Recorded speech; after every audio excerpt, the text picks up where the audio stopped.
I'd like to take off po sa questioning na ni Representative Tino. Meron po kasing minention na list of destinations na tinake ni Vice President this year under Travel Authority. But we like to take note na in a press conference of the Office of the Vice President, meron pong security and staff na kasama si Vice President. So can we ask po, no, paano po pinopondohan yung pagpunta, flight and accommodations ng staff and security ng OVP? Madam Chair, may I be allowed to ask a question? Depende sa nature, Madam Vice President. Yes. Magpinsan po ba si Congressman ko ngayon tsaka si Zaldi ko? Gusto ko Mr. lang Chair, I can malaman. answer. Are they relatives, sir? Please answer, Congresswoman Rene. I have no familiar relation po to Zaldico or to Representative Zaldico or any of their relatives po. Thank you, Madam Chair. So, we are talking about international travels, no, as of July 31. So, for two travels in Southeast Asia, for the security, it's 474,646.93 pesos. And for the OVP personnel, these are for two trips, 463,733.6 for a total of 938,379.99. For one trip to Australia, for the security, it's 438,383.26. And for the OVP personnel, it's 206,988 for a total of 645,371. The security budget was 1,141,937, and for the OVP personnel, 0, because they did not join these trips. And the total is 1,141,937. The total for 9 trips for both the security and OVP personnel is 7,473,887.70. Thank you, Madam Vice President. Are these trips personal in nature that required po yung presence ng personnel and staff? Mr. Chair, I believe, with all due respect with my colleague in the minority, I believe the question is irrelevant.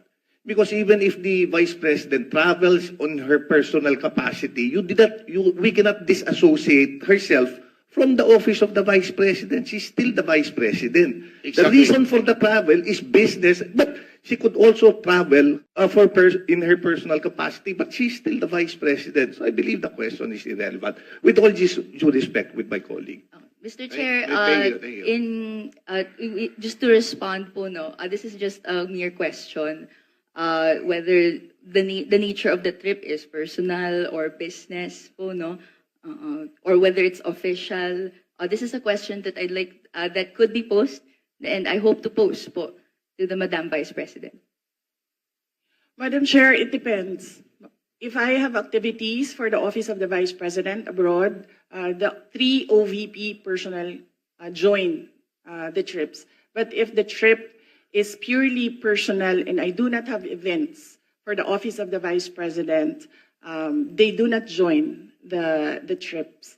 So in the graph, in the table that I mentioned earlier, those were the trips that the 3 personnel from the Office of the Vice President joined. But in the case of security personnel, this is something that is beyond the Office of the Vice President. It is decided by the Armed Forces of the Philippines. It's your prerogative, Madam Vice President. But Madam in Po. relation to that po, Mr. Chair, Okay. we would be interested in the report kung ano po yung 3.8 million pesos that required correction po doon sa COA audit report in 2024.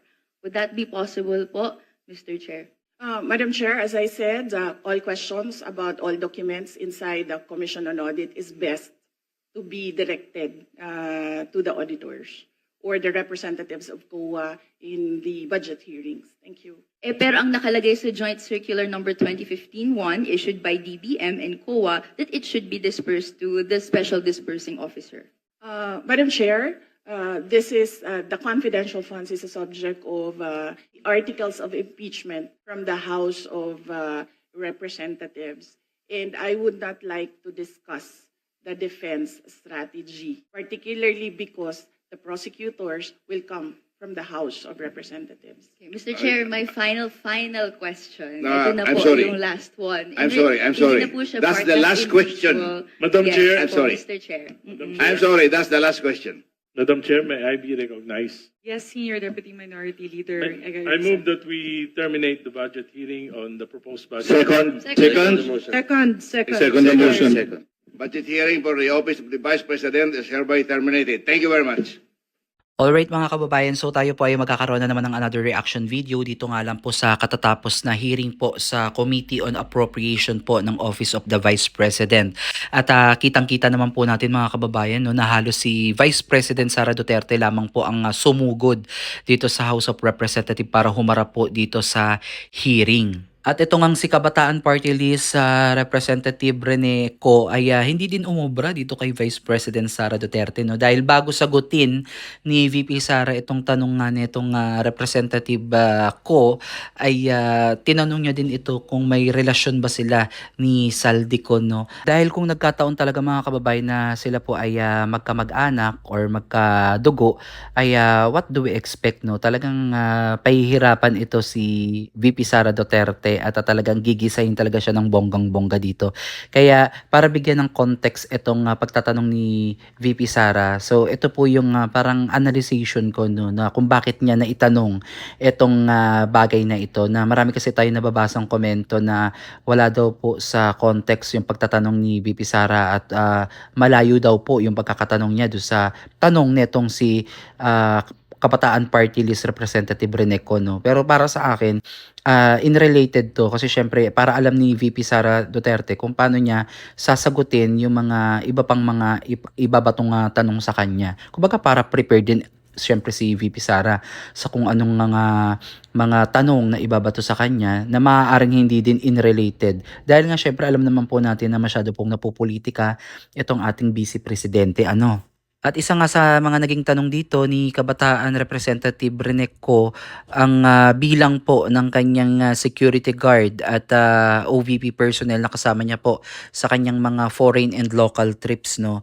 So according dito sa ating na research, yung Office of the Vice President po ay talagang may nakatalaga po talagang security detail mula sa Presidential Security Group o PSG at Philippine National Police. Sa lahat po ito ng Vice President or high-ranking official ng ating gobyerno, pati na din po ang ating Pangulo. No?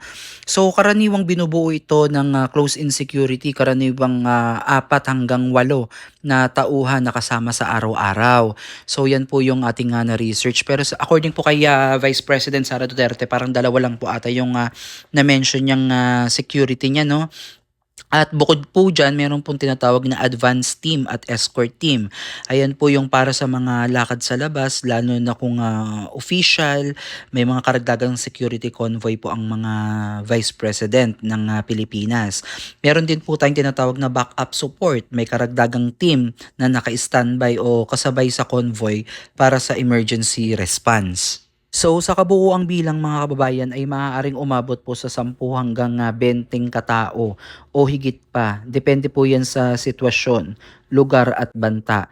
Pero in this case mga kababayan, sinabi naman po ni Vice President Sara Duterte na 2 lamang po ang kanyang security.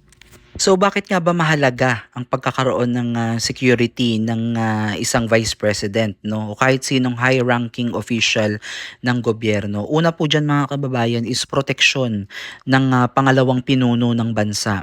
Bilang ikalawang pinakamataas na official kasi sa pamahalaan, critical po yung kaligtasan ng Vice Presidente. At upang matiyak ang continuity ng governance ay kinakailangan talagang magkaroon siya ng security upang proteksyonan siya sa kung ano mang mangyari sa kanya sa hinaharap. Pangalawa dito, national security. Ang anumang banta laban sa Vice Presidente ay maaaring magdulot ng political instability dito po sa ating bansa. Dahil sabi nga po natin na ang pangalawang Pangulo po ang nakalaan upang humalili po sa Pangulo just in case na hindi niya kaya ng pamunuan ang ng bansa kung siya ay magkasakit or mamatay. So kailangan pangalagaan din po natin ang Vice Presidente. At pangatlo dito, symbol of authority. Ang visible security presence ay nagpapakita ng respeto at estado ng opisyal at nakakapagpatibay sa tiwala ng publiko sa pamahalaan. So dumako na tayo sa pinaka-exciting part mga kababayan. Ito nga po yung paglilink kaya VP Sara Duterte sa kanyang mga personal na lakad kung kinakailangan pa ba ng mga ganito kadaming security, no? At kailangan pa ba ng security kahit personal na lakad? So para sagutin natin yan mga kababayan, isipin muna natin ng maigi, no, na si Vice President Sara Duterte po ay hindi na ordinaryong mamamayan. Kaya talagang may potential pa rin na meron banta sa kanyang buhay. Kaya kahit hindi opisyal na lakad ay kinakailangan meron po siyang kasamang security. Okay? At hindi po makokontrol ang paligid. Halimbawa, pumunta po siya sa mall, hotel, or may mga events, kaya mas mataas ang panganib po dyan. No? Kaya kung makikita nyo, pag ang mga high-ranking official ay naglalakad kung saan o pumupunta kung saan ay talagang may mga security po yan. At ito po ay nakasaad sa standard security protocols ng PSG at PNP na hindi pinapayagang gumalaw ng walang proteksyon ang mataas na opisyal. Kaya kung tatanungin nyo ko mga kababayan, sa madaling sabi, sa aspeto po bilang ng seguridad o bilang ng security, tinatayang 10 hanggang 20 depende po sa lakad. Pero according kay Vice President Sara Duterte, ay dalawa lang po ang kanyang security. At sa aspeto naman ng kahalagahan, of course, para po ito sa proteksyon ng opisyal, national security at sa estado. At lastly, sa aspeto naman po kahit personal na lakad po ni VP Sara Duterte ay kinakailangan pa rin po, no, ng security dahil pareho pa rin po ang risk at protocols. So wala pong pinagkaiba yan mga kababayan. Overall mga kababayan, satisfied naman ako sa naging sagot ni VP Sara Duterte dito po sa nangyaring hearing kanina. At may mga ilang bagay siya of course na hindi po pwedeng sagutin o pinili niyang hindi na lang sagutin dahil ito po ay strategy niya din po para hindi po magamit sa kanya in the future. So, alam ko naman na abogado din itong si Vice President Sara Duterte at alam ko yung kanyang ginagawa at hindi to sasabak sa gera ng walang dalang bala itong ating Vice Presidente. Kaya tiwala naman tayo sa kanya na kaya niya pong sagutin itong mga tanong sa kanya sa hearing. At nakakatuwa lang mga kababayan at hinahangaan ko si Vice President Sara Duterte na kahit siya lang ang mag-isa na humarap dito sa mga tanong, talagang nasagot niya po yan at talagang handang-handa po siya sa mga posibleng ibato sa kanyang mga tanong kahit yung iba dyan ay irrelevant na sinikap niya pa rin pong sagutin sa abot ng kanyang makakaya. So kung gusto niyo pong mapanood yung buong konteksto ng naging hearing kanina ay maaari niyo pong panoorin sa House of Representatives itong Committee on Appropriation po ng Office of the Vice President para at least maintindihan niyo po yung buong konsepto nito. Pero ito lang muna yung highlight natin mga kababayan para gawan po natin ng reaction video. Muli mga kababayan, comment down below kung ano yung opinion ninyo dito po sa inyong napanood at ating tatalakayin yan sa susunod nating update. Maraming salamat mga kababayan at God bless po sa inyong lahat.